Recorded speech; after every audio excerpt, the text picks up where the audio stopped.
Bonjour fidèles téléspectateurs, bienvenue sur le plateau de Mag Emploi, votre émission dédiée exclusivement à l'emploi au Mali. C'est toujours un plaisir d'être avec vous, de discuter sur un nouveau sujet sur l'emploi. Cette semaine, nous parlerons du télétravail. Est-il un avantage ou un inconvénient? Nous en discuterons tout à l'heure avec nos deux invités présents sur notre plateau. À cette fin, nous recevons M. Samake, qui est le directeur des ressources humaines chez ONG Mousso. Merci. Bonjour M. Samake. Bonjour madame.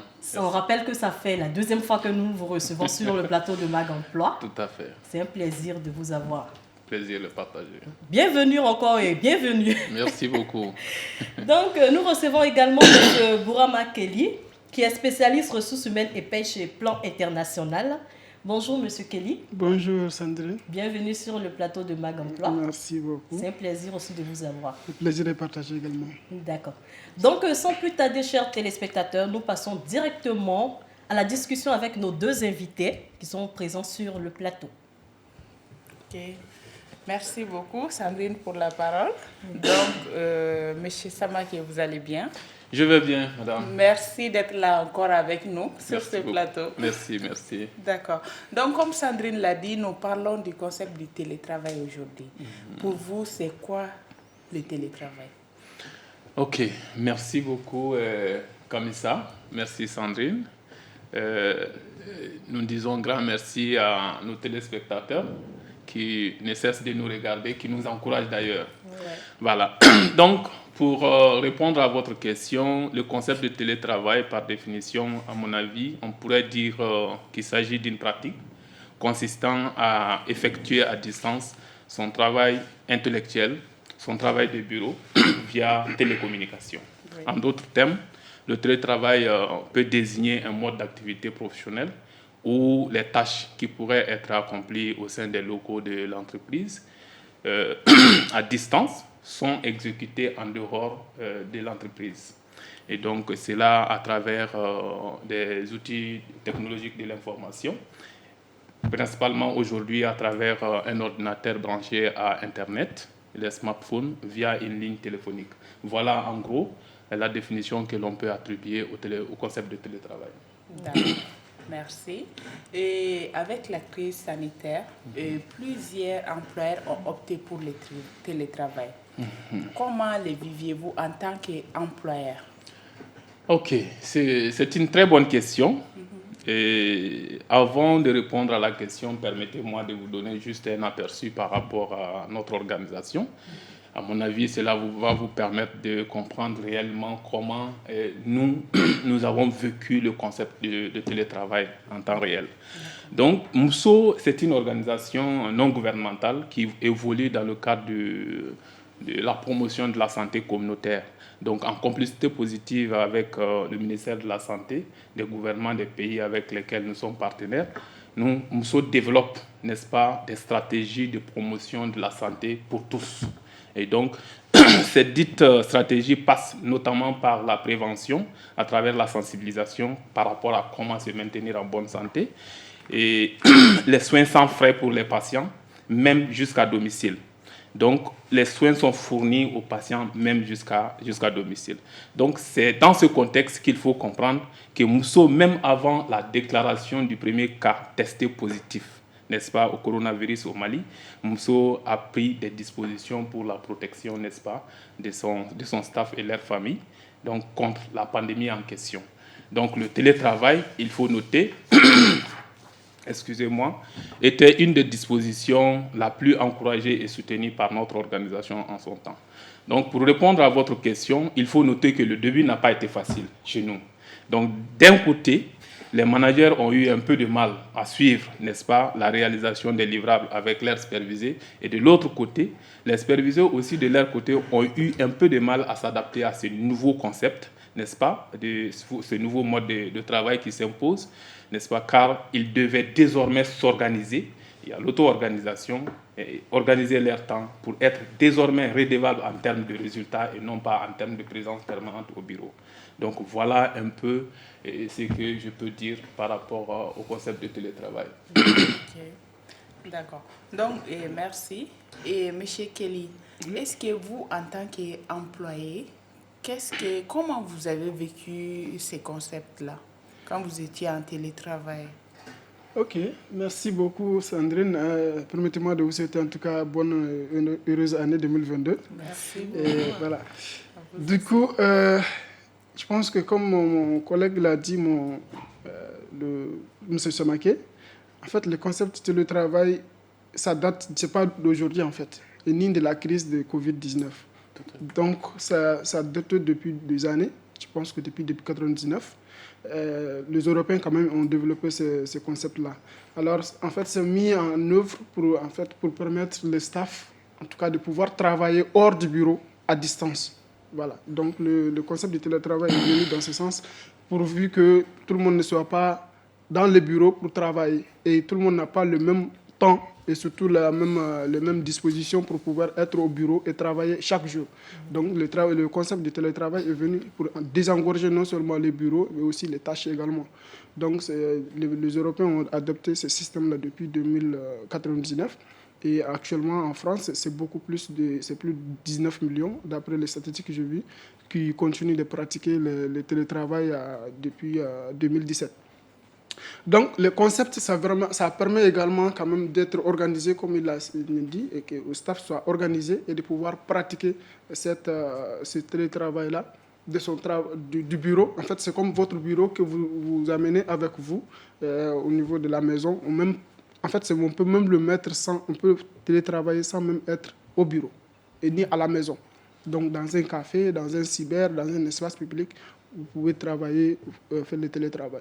Donc, le concept de télétravail, ça vient vraiment pour aider en tout cas les employés et également les employeurs. Parce que non seulement ça va créer beaucoup de motivation et beaucoup de choses. Je sais qu'on va en venir là-dessus, mais néanmoins, c'est un peu ce que j'avais à dire par rapport au concept de télétravail. Oui. Mais comment l'avez-vous vécu quand vous étiez... Voilà. Nous, chez nous.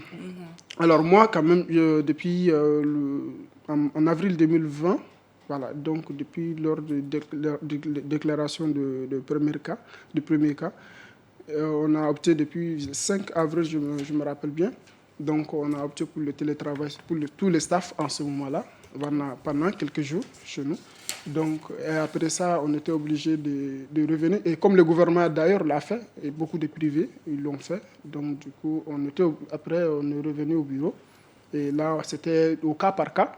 Donc, s'il y a des cas, par exemple, du Covid, ou soit s'il y a des employés qui désirent travailler hors du bureau, faire le télétravail.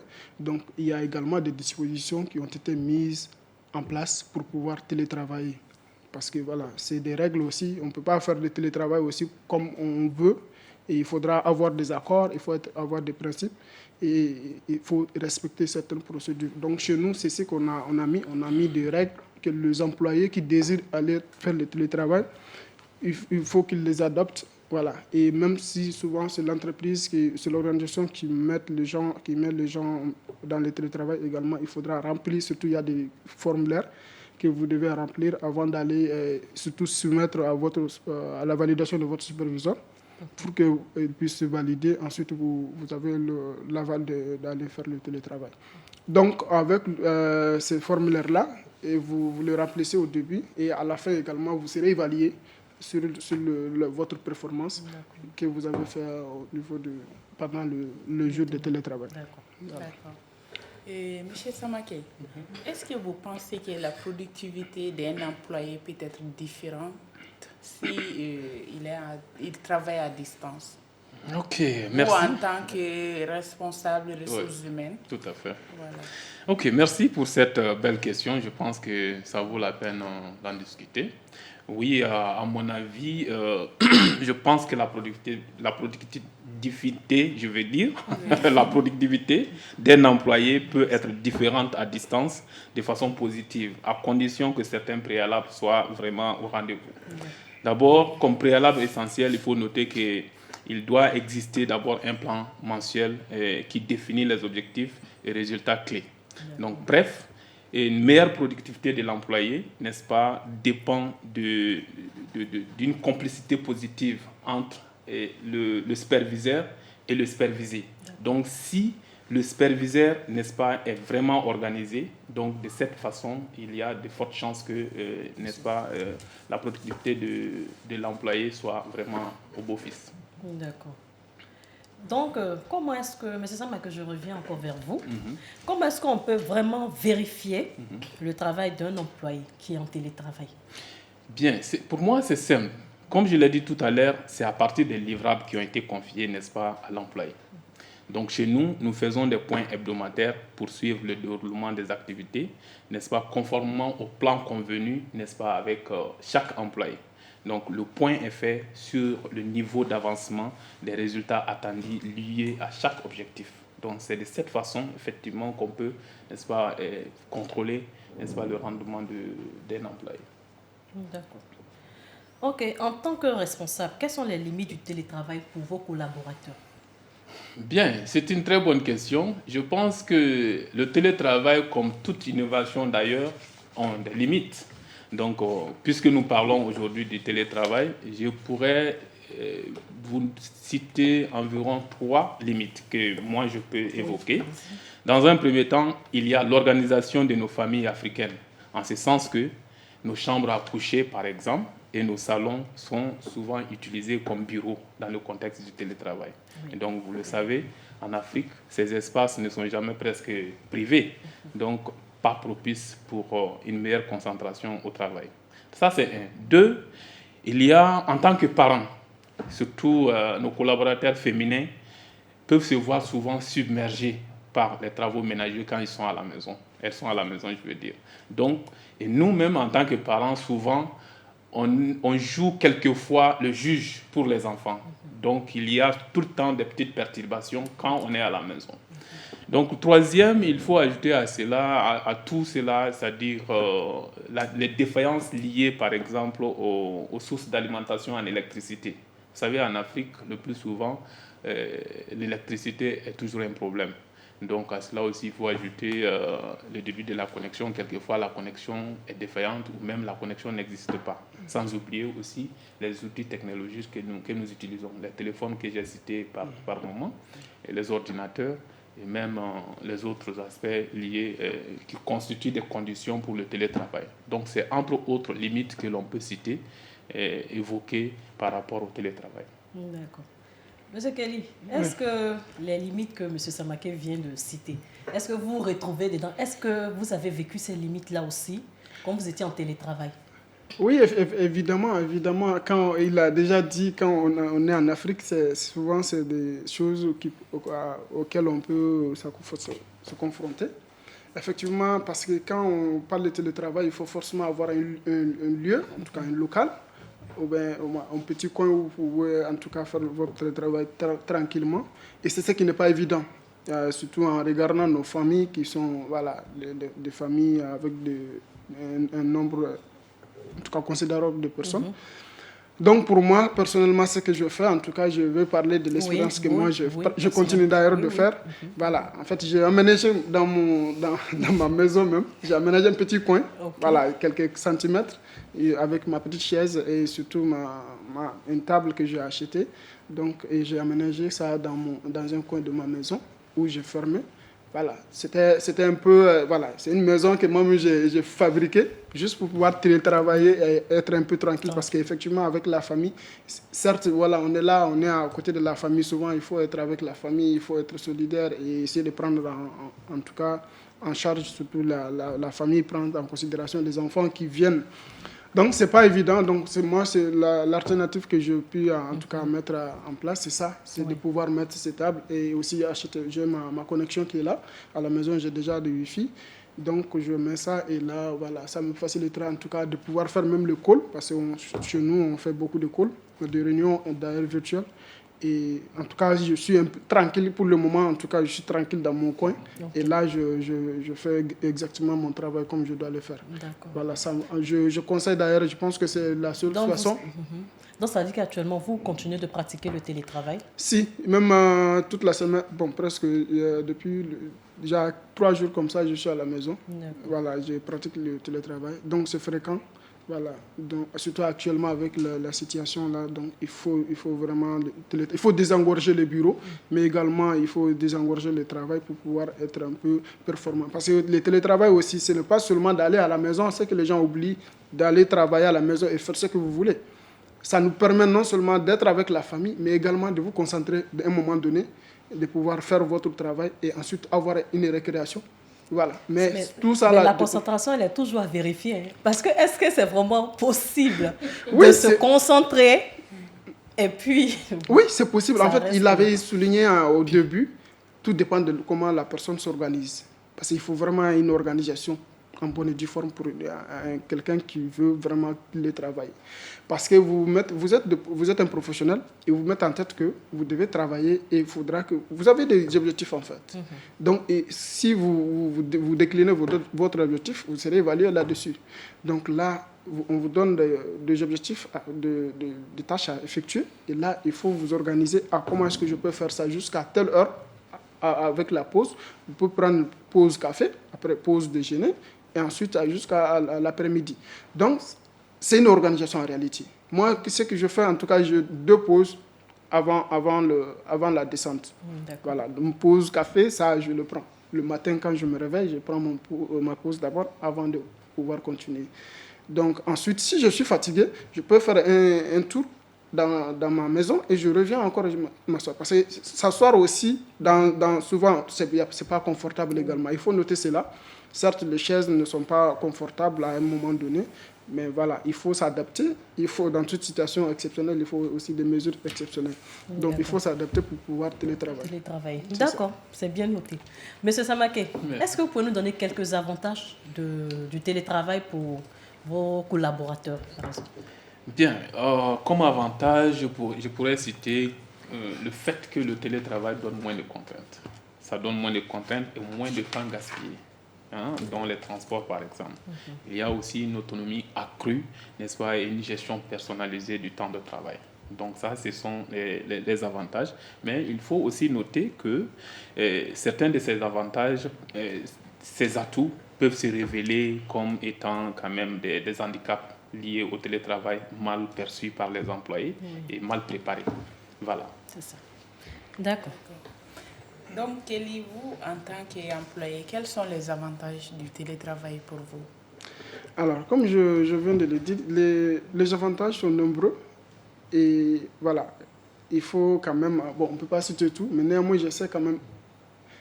C'est beaucoup plus avantageux quand vous êtes en famille d'ailleurs. Déjà, vous êtes avec peut-être votre femme, vos enfants qui sont là. Voilà, souvent, vous allez, même s'ils ne sont pas avec vous, là où vous travaillez, vous pouvez aller leur rendre visite et ensuite essayer de venir. Parce que les enfants, surtout en autre besoin. Par exemple, un exemple, je sais des gens, en fait, des professionnels qui travaillent, que ce soit dans les banques. Je donne l'exemple des banques. Si la personne sort le matin, il revient le soir vers 22h. Imaginez que vous faites une vie professionnelle comme ça et que vous avez un enfant, vous élevez un enfant dans ce sens. L'enfant, qu'est-ce que l'enfant va devenir dans cet état-là? L'enfant ne connaîtra même pas son père, qui est exactement son père. Bon, je dis connaître réellement, voilà. Voilà, donc il faut quand même donner du temps à la famille. Ça, c'est déjà un des avantages. De 2, ça vous évitera également d'économiser et de dépenser beaucoup. Parce que imaginez que vous devez quitter de Sotiba jusqu'à ACI. Donc le carburant déjà, ça c'est 1. Également, faites économie de temps. Voilà, le temps des embouteillages que vous allez faire également. Donc il y a beaucoup d'avantages pour le télétravail. Ça permet également, en tout cas, ça donne une certaine motivation à l'employé de pouvoir travailler tranquillement parce que le bureau, souvent, c'est stressant. Ce que les gens oublient, le bureau sont stressants souvent. Dès que vous êtes dans le 4 murs, ce n'est pas facile. Surtout quand vous voyez les superviseurs, les employés, la direction est là, ce n'est pas vraiment évident. Il y a certains qui paniquent, qui perdent les pédales. Et là, si vous êtes à la maison, vous savez que vous êtes chez vous, vous travaillez comme il faut. Et là, vous avez des comptes à rendre après. Voilà. Mais néanmoins, il faut relativiser un peu les avantages également. Parce que si on dit le bureau est stressant, souvent, quand on dépasse le bureau, ça va devenir... Quand on ne part pas au bureau, je veux dire, souvent, ça va devenir stressant également à la maison. Parce que là, vous êtes encloisonné, vous ne partez pas au bureau. Chaque fois que vous êtes à la maison, ça aussi, c'est des inconvénients, ce n'est pas des avantages également. D'accord, vous allez en donner tout à l'heure, on va en revenir. Oui, d'accord. Justement, M. Samake, on voulait vous demander, comme vous avez parlé des avantages, on suppose qu'il y a aussi des inconvénients. Tout à fait. Donc, et quels peuvent être les inconvénients, surtout pour les employeurs? Ok, bien. En fait, les inconvénients liés au télétravail peuvent aller dans le sens, par exemple, où, par exemple, les employés sont mal préparés, n'est-ce pas, au télétravail, mal équipés et qui subissent le télétravail et auquel ils sont inadaptés. Ils peuvent tomber dans ce qu'on appelle le manque de performance avec de graves conséquences pour l'employeur, n'est-ce pas? Comme conséquence, par exemple, la baisse de la productivité ou des rendements. Donc, cela dit, le télétravail quand même nécessite une certaine préparation, n'est-ce pas, au préalable. Et l'équipement nécessaire se doit d'être donné, n'est-ce pas, aux employés pour pouvoir vraiment être au rendez-vous du télétravail. D'accord. C'est ça. Et surtout, il faut quand même, en plus de ça, il faut ajouter des plans d'action individuels. Chacun doit avoir son plan d'action individuel pour pouvoir vraiment être au rendez-vous. D'accord, merci. Donc, M. Kelly, comme vous étiez pressé de parler aussi des inconvénients, voilà. Donc maintenant, est-ce que vous pouvez nous donner quelques inconvénients quand même du télétravail? Ouais, bon, comme j'avais déjà commencé à dire, en fait, les inconvénients sont nombreux également, comme les avantages. Voilà, comme je viens de signaler quand même, imaginez que vous avez toute la semaine, en tout cas tous les mois en télétravail. Souvent, c'est devenu stressant également. Parce que si vous êtes habitué aux collègues et que chaque fois vous voyez, vous saluez et que vous faites tout un mois sans voir un collègue, et à travers peut-être le virtuel, souvent c'est stressant. Surtout la maison aussi c'est stressant, c'est que les gens doivent aussi comprendre, c'est stressant. Donc ça c'est déjà un inconvénient. Voilà. Et également, souvent ça peut créer des frustrations parce que en fait, les gens, par exemple, les réunions, souvent, il y a des gens qui ne comprennent pas en réalité s'ils ne sont pas en présentiel, en fait. D'accord. Donc, les réunions virtuelles, ça peut même poser des problèmes parce que les gens ne comprennent pas. Il y a certaines personnes, il faut qu'ils voient les gens pour pouvoir, en tout cas, comprendre ou pouvoir être un peu en mesure de faire ce qui est demandé. Donc, les réunions virtuelles aussi, ça donne un peu en tout cas, de frustration aux gens parce qu'ils ont l'impression qu'ils sont suivis. Les gens ont l'impression qu'ils sont suivis. Effectivement, il y a certains employeurs qui font la pression pendant que vous êtes en télétravail. Et c'est ce qui est vraiment les grands des inconvénients qu'il faut éviter. Parce que ici, on dirait qu'on vous suit par trace. Et là, c'est très grave parce que là, ça crée de frustration, ça crée des démotivations et ça peut même amener des démissions également. Donc, si l'employé est quand même en télétravail, il faut certaines mesures et laisser les personnes, parce qu'il y a la confiance en fait. Oui. Il faudra la confiance pour pouvoir télétravailler. Donc, il y a un manque de confiance souvent entre l'employeur et l'employé. Donc, si je dis l'employeur, en tout cas le superviseur et l'employé, parce que tout le monde aussi également ne peut pas être aux mêmes mesures d'effectuer les tâches correctement. Oui. Voilà, certaines vagues à leur préoccupation pendant les heures de travail. Et on n'a pas de caméra pour suivre. Ouais. Il y a certains qui appellent pour pouvoir savoir également où est-ce que vous vous trouvez. Donc, imaginez que vous êtes au marché. Donc, déjà, c'est des inconvénients du télétravail. Donc, il faut noter cela. Il y a beaucoup. Donc, moi, quand même, je préfère quand même 2 jours maximum. Je pense que, d'ailleurs, je profite même pour essayer de demander, en tout cas, au moins si on peut solliciter que l'État le mette dans notre code de travail. Ça va en tout cas désengorger un peu le bureau avec la situation. Que ça soit comme il y a certains pays africains qui ont commencé déjà. L'autre jour, je vis Côte d'Ivoire. Le mercredi passé, ils ont adopté en tout cas un décret par rapport au télétravail. Donc également la France qui a donné jusqu'à 4 jours. Voilà, du télétravail à partir du 3 janvier. D'accord. Donc, il y a beaucoup d'inconvénients. D'accord. Okay. Voilà.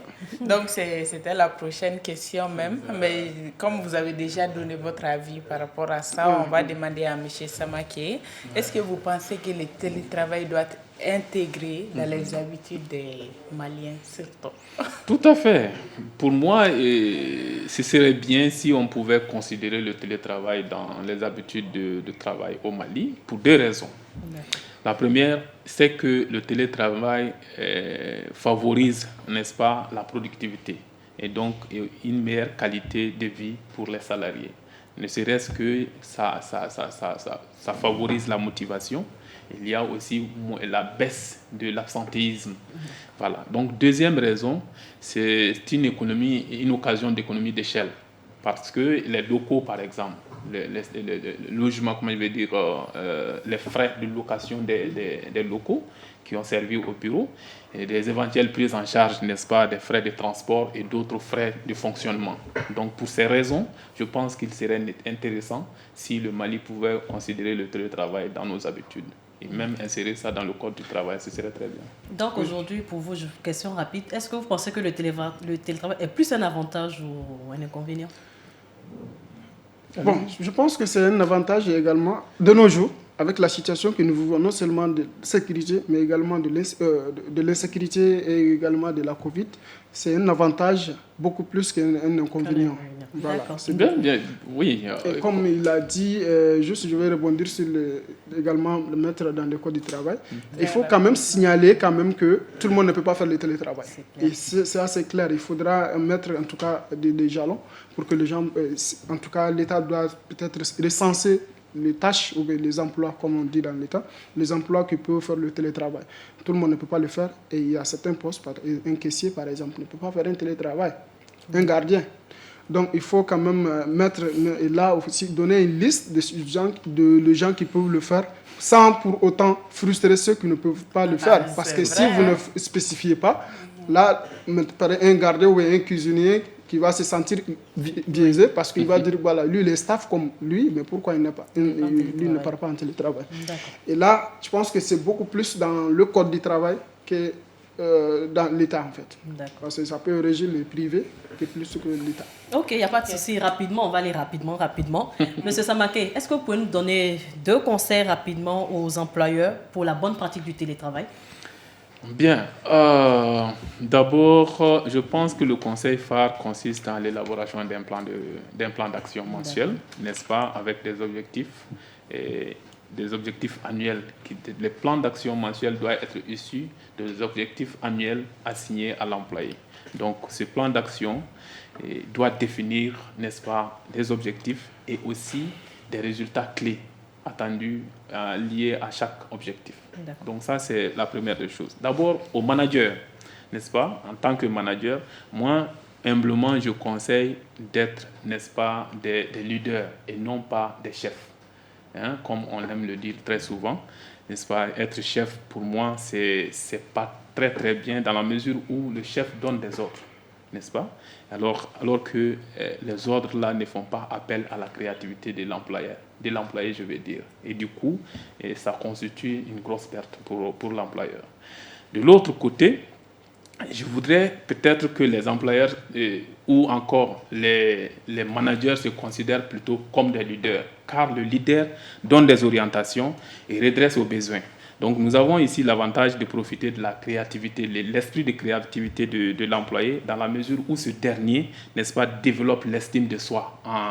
Il a la confiance de son employeur, et donc ça fait qu'il a plus confiance en lui et ainsi il essaie de se surpasser. Donc pour ces raisons, c'est très important, n'est-ce pas, d'aller dans ce sens. Donc ça, c'est ce qui concerne l'employeur. Maintenant, pour les superviser, je propose surtout d'avoir le sens de l'organisation au travail.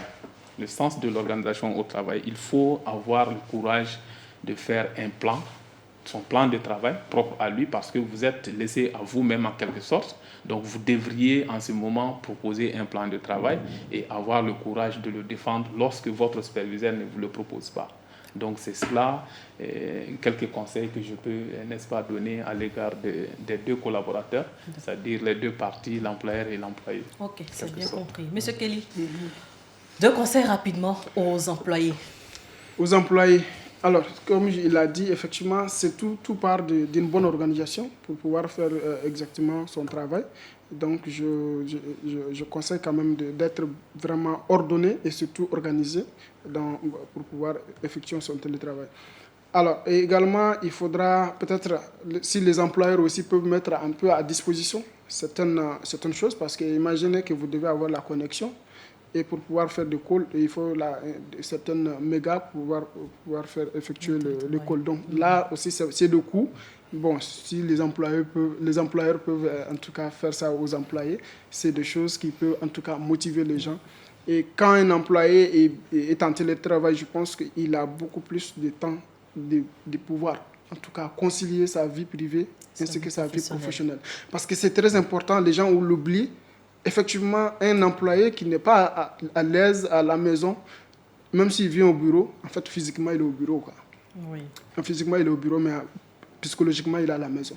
Donc, il faudra que l'employé soit sûr que ça va à la maison et ainsi que ça va au bureau. Donc, même s'il est au bureau, à la maison également, c'est comme qu'il est au bureau. Donc, c'est pouvoir donner, en tout cas, une liaison entre les deux vies. Parce que ce n'est pas évident quand même de pouvoir jongler. Surtout les mères de famille qui se lèvent le matin et reviennent jusqu'au soir et qui sont dans des familles, dans de grandes familles qui préparent. Donc, ce n'est vraiment pas évident. Il faut quand même essayer d'être organisé surtout. Merci beaucoup, M. Kelly. Il n'y a pas de problème. On a pris note de vos différents conseils. Merci beaucoup. Donc, nous passons rapidement aux astuces. C'est juste après le jingle.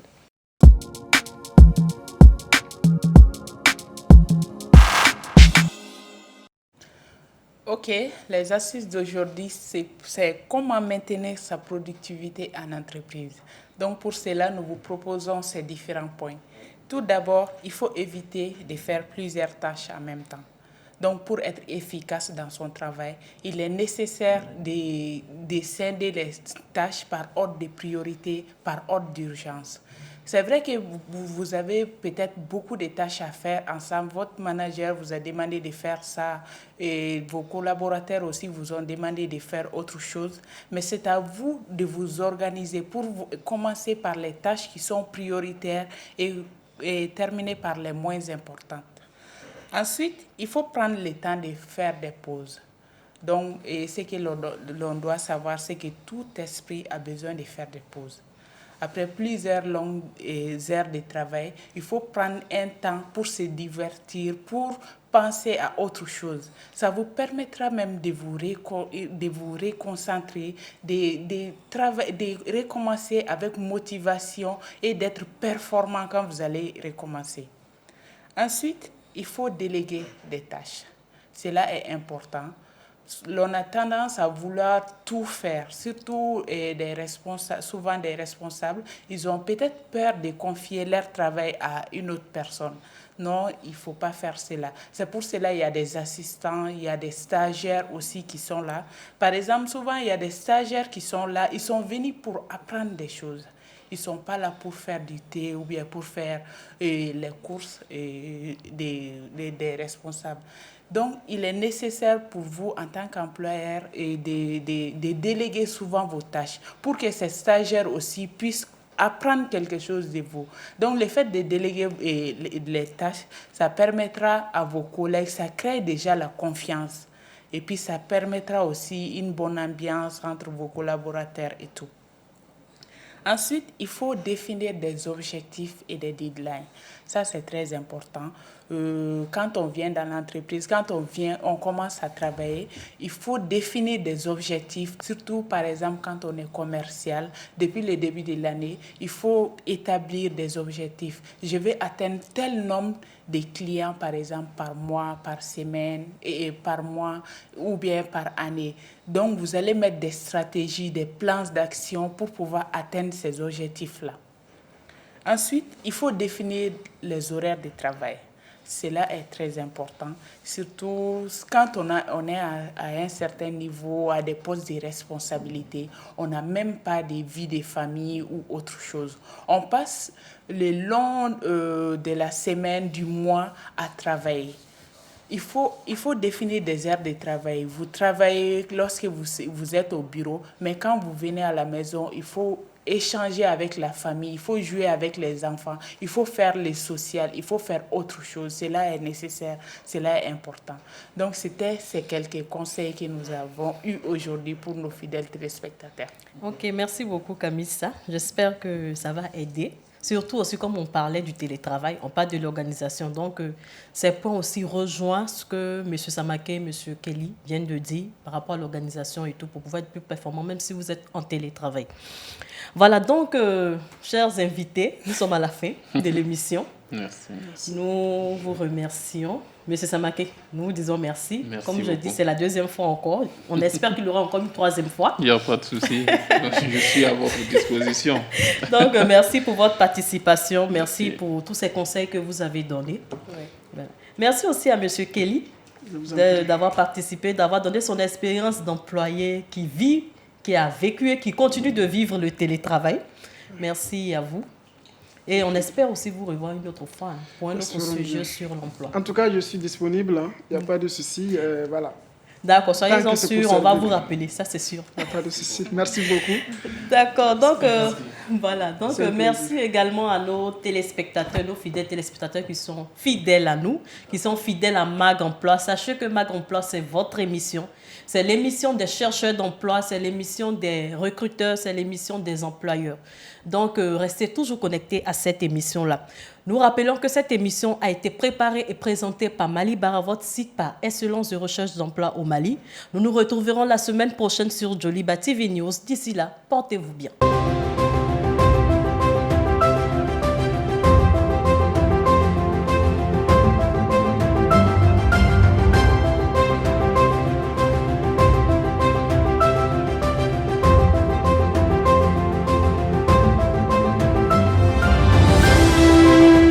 Mag Emploi,